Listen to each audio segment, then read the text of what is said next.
who were angry. But this is very delicate stuff, isn't it? We are talking about children.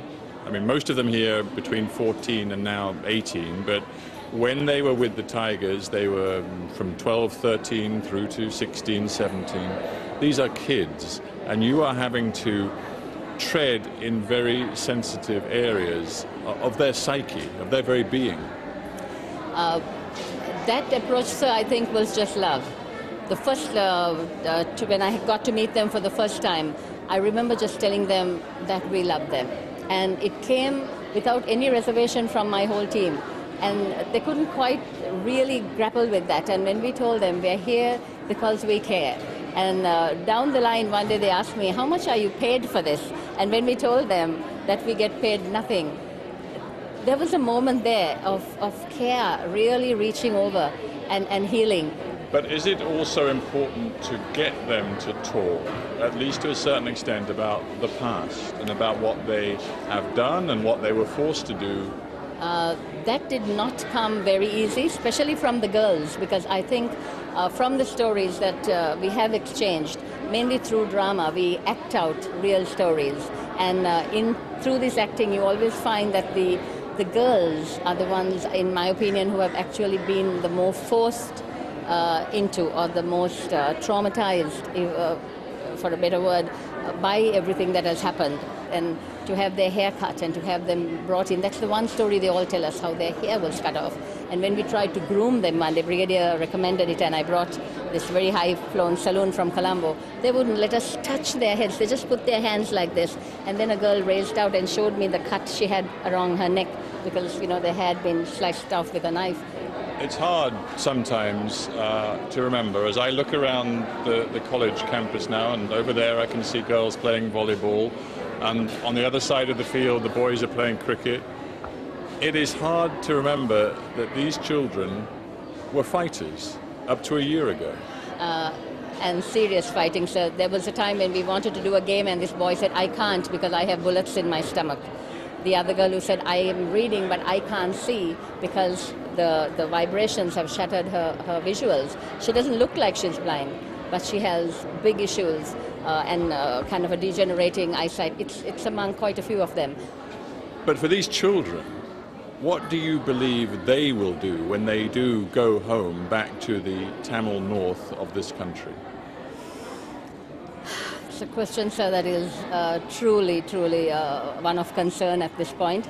There is a plan, I know, out in print, but they themselves are not sure of how society is going to get them back. They have told me that they feel that the unconditional love they have got here and the acceptance may not be the same back in their villages, among their own, because of certain backgrounds and some will resent them because some resent what the Tigers did to their communities. Yes, and they are aware of that, sir, which is why a few of them have actually asked, can they stay back? I just wonder, when you look in their faces, do you believe any of these children could go back to war, to hate, to conflict? I mean, I've spoken to every one of them, and they all say that they don't want it. They want to work for it. They feel, I think, empowered enough to be able to stand and say no. If we can bring up the economy and bring up a situation where they don't have the need to Well, to feel that anger, and to feel that their life is not fair. We will. I am committed to not letting that happen, and I think the team that has been involved in this project is committed to that. So they know that we have a lifeline to each one of them, and I mean to do that. I really mean. I'm coming back for that. Bernadine Anderson, thank you very much indeed for being on HARDtalk. Thank you. Very unexpected, but wonderful. Thank you, sir. Punch! Punch! Punch! Right! Right! Right! The aim here, with an emphasis on sport and fitness as well as education, is to make these former child fighters into the finest young people of their generation. Punch! Punch! Punch! Left right! Left right! To give them the discipline and self-confidence to lead the recovery effort when they go back to their war-torn villages. Left! Left! Left! It's an investment in the future which is costing the Sri Lankan government tens of millions of dollars. But the hunger of these young people, not just for a decent education, but for a better future when they return home, won't be easy to satisfy. There is no doubting the warmth and the commitment of the staff here, and there's no doubt that the young people here are responding.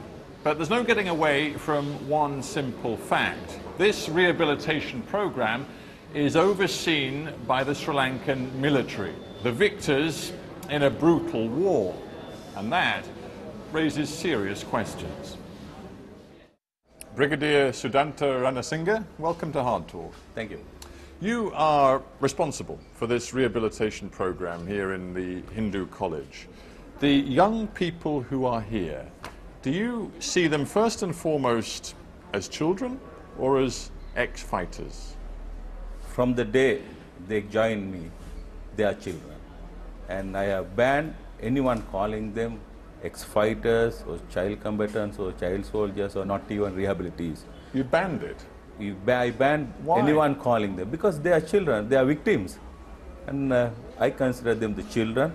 They are going through the formal education and they have their life. They started their life here because they never had life back there before they joined us. It strikes me as problematic that children who've been brought from a war zone and who have been told for so long that the Sri Lankan military is the enemy now find that the school they are being rehabilitated in is, in essence, run, at least this part of it, by the Sri Lankan military. So really, it's only the head who is controlling this, who is coordinating this is military, but the people who are, the actors who are really physically getting involved with these people are teachers and who are employed here. They are school teachers, the lady warden and the male warden, both are school teachers.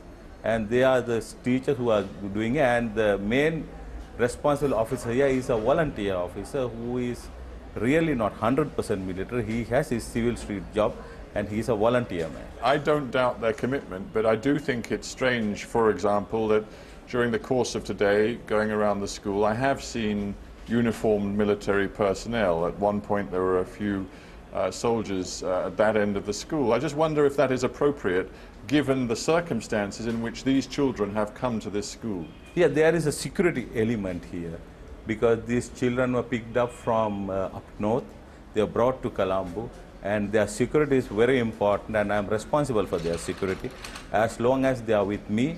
Of course, for security reasons, we have military people around